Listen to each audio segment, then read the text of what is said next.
Muy buenas a todos, soy Carlos Gómez, ¿qué tal estáis? Hoy os voy a hablar de una estructura que conozco a la hora de montar una historia. Es una estructura básica que consiste en 7 pasos que te va a facilitar todo lo que tienes que saber a la hora de crear esa historia para que todo tenga sentido desde el principio, para que no te pierdas. Como siempre, al final del vídeo os voy a dejar una recomendación, aunque conforme vaya comentando el tema de la estructura, también os voy a dejar otra recomendación que he cogido para compararlo para que veáis con ejemplos mejor El Señor de los Anillos. El primer paso de todos es tener un personaje barra un protagonista. Como todos sabemos, una historia comienza cuando un personaje quiere algo. Y la pregunta que te viene es, ¿cómo conseguirá lo que quiere? Lo que se suele hacer en todas las historias es que el lector conozca al protagonista en las primeras páginas.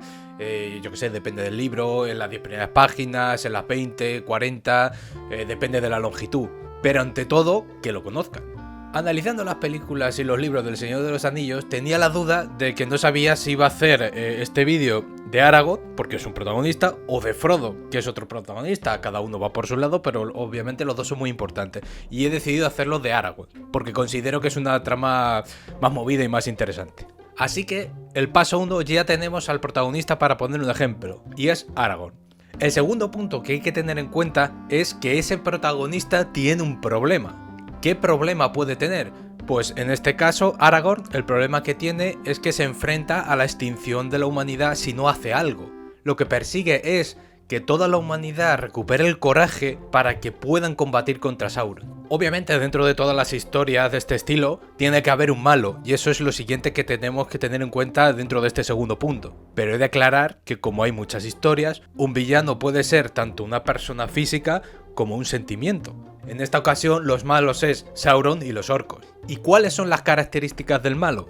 Es la causa raíz de todo y debe ser alguien con el que nos podamos relacionar para que al oír su nombre identifiquemos algo que despreciemos de él, y de esta manera ya te metes en el papel del personaje.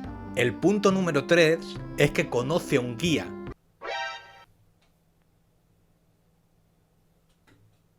Un héroe en una historia siempre busca un guía porque no es capaz de solucionar el problema que tiene y necesita a alguien que le aconseje, a alguien que le ayude, a alguien que le dé la motivación necesaria.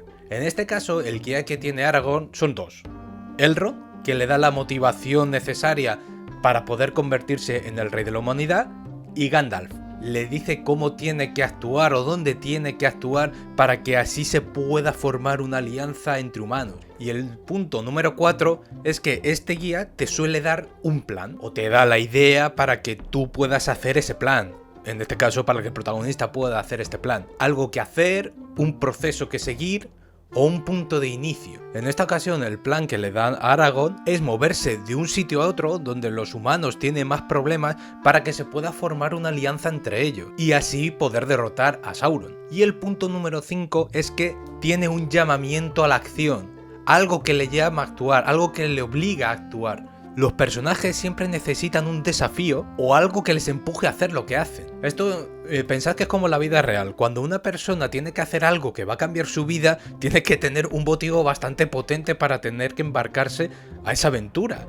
Pues las historias es exactamente igual, y este punto es eso. En este caso, el problema que se le presenta a Aragorn es que si él no hace nada, la raza humana y la Tierra Media, fuera. Y el punto número 6 es, para así, evitar el fracaso. Las dos mayores motivaciones de un héroe siempre suele ser evitar algo malo o experimentar algo bueno. El lector lo que tiene que ver a la hora de leer un libro, o nosotros a la hora de escribir, es que tiene que haber algo en juego. Tiene que haber algo en juego bastante importante para que te des cuenta de que si fracasa, la cosa se va a liar muchísimo. O en este caso, que las repercusiones sean espantosas para el protagonista. Y en este caso, lo que Aragorn intenta es escapar de algo malo para experimentar algo bueno. Y llegamos al punto número 7, que ya es el final de todo. El triunfo.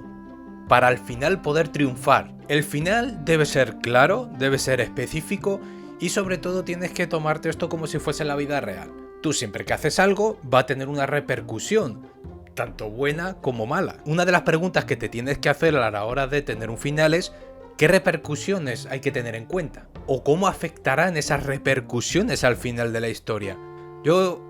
Esto voy a poner un ejemplo de lo que me pasó a mí escribiendo. Y yo me puse a escribir la historia, es una historia de 3 partes, escribí la primera y en la segunda, la mitad, tenía pensado que iba a pasar X cosas.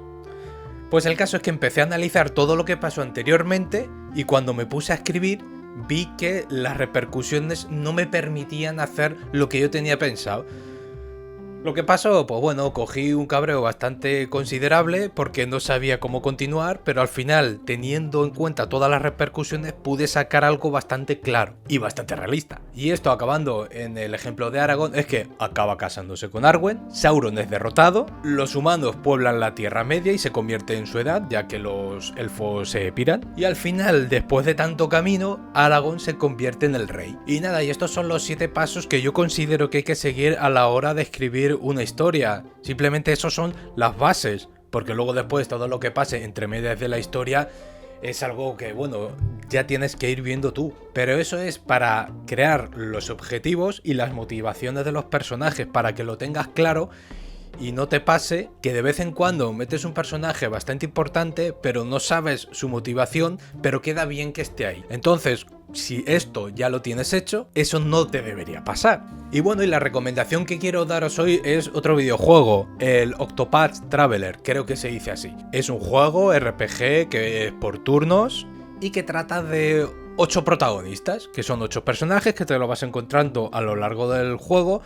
Y cada personaje tiene su historia y si te pones a analizarlo con este método, ves claramente todos los puntos que te acabo de explicar. Y ya está, hasta aquí el vídeo de hoy. En el siguiente vídeo voy a hablaros de cómo crear un personaje, ya que considero que es una de las cosas más importantes de una historia.